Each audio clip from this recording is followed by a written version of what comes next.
नमस्कार, आप सभी का स्वागत है। दोस्तों, नवरात्रि के दौरान हम लोग माता रानी की पूजा करते हैं, कलश स्थापना करते हैं, नारियल आदि से माता का पूजन करते हैं और इसके साथ ही हम लोग ज्वेरे भी बोते हैं। इतना सब करने के बाद हमें यह भी पता नहीं होता कि कलश के साथ रखे हुए जल का हम लोग क्या करें और उस नारियल का क्या करें और साथ ही जो हमने ज्वेरे बोए थे उनका क्या करें। तो आइए जानते हैं इसके बारे में कुछ अवश्य बातें। नवरात्रि के बाद यह तो हम कलश को उठाकर उसके पानी को किसी पेड़ में डाल देते हैं और उसी तरह हम ज्वार के भी 2-3 पत्ते तोड़कर किसी पीपल के पेड़ के नीचे रख देते हैं अथवा किसी बहते हुए पानी में विसर्जित कर देते हैं। लेकिन आजकल तो हम लोग कुछ अन्य कारणों से इन्हें बहते हुए पानी में भी विसर्जित नहीं कर पाते हैं, क्योंकि आजकल नदियों में इस प्रकार की वस्तुओं को डालने पर सरकार की तरफ से रोक लगी हुई है और इस कारण से हम लोग कई बार सोच में पड़ जाते हैं कि इन ज्वरों को क्या करें और इस कलश के पानी का क्या करें।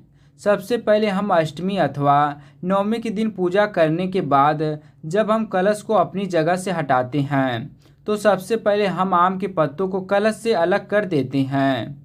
उसके बाद नारियल को तोड़कर उसकी गरी निकाल कर हम लोग प्रसाद के रूप में सबको बांट देते हैं। जिन कन्याओं को हम लोग भोजन कराते हैं उनके भोजन के साथ भी हम उसे प्रसाद के रूप में परोस देते हैं तथा इस कलश के जल को आम के पत्तों की मदद से अपने घर में छिड़क देते हैं, जिससे हमारे घर की जितनी भी निगेटिविटी है वह दूर हो जाती है और अच्छी एनर्जी हमारे घर में आने लगती है। कलश में अगर कुछ जल बच जाए तो उसे अपने घर में लगे हुए तुलसी के पौधे में डाल दें। यदि किसी कारण तुलसी का पौधा सूख गया है तो आप किसी भी पवित्र पेड़ में वह जल डाल सकती हैं। इसके बाद कलश स्थापना के दौरान हम लोग कलश में जो सिक्का डालते हैं उसे निकालकर अपनी तिजोरी अथवा धन रखने की जगह पर किसी लाल कपड़े में बांध कर रख लीजिए। यह सिक्का आपके घर में समृद्धि लाता है।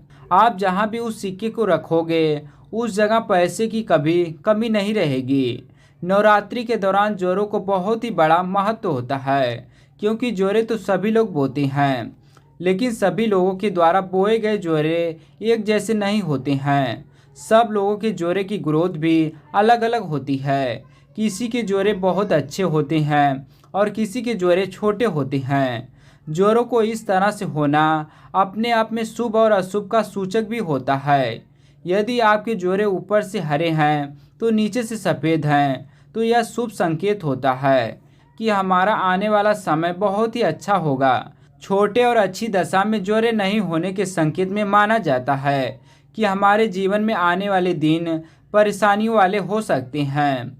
नवरात्रि के बाद हम ज्वरे में से कुछ पत्तियों को खींचकर बाहर निकाल लेते हैं और उन पत्तियों को घर में बने मंदिर में रख देते हैं। ऐसा करने से ये ज्वरे अभिमांत्रित हो जाते हैं और जब हम पूजा की समाप्ति के बाद इन ज्वरों को उठाकर या तो आप अपनी तिजोरी में रख लीजिए अथवा किसी पवित्र स्थान पर रख दें। इसके बाद हम लोग पुनः 3, 5 अथवा 7 की संख्या में निकालें और फिर आपके घर भोजन करने आई कन्याओं की थाली में परोस दें। इसके बाद आप ज्वरे के बर्तन से ज्वरे की ग्रीन भाग को काट लें और जूसर मिक्सर में डालकर इसका रस बना लें और ज्वरे के इस रस को प्रसाद के रूप में अपने घर परिवार के सदस्यों में वितरित कर दें। दोस्तों, आपको यह वीडियो कैसा लगा नीचे कमेंट सेक्शन में ज़रूर बताएं। वीडियो को लाइक करें, चैनल को सब्सक्राइब करें और वीडियो देखने के लिए आप सभी का धन्यवाद।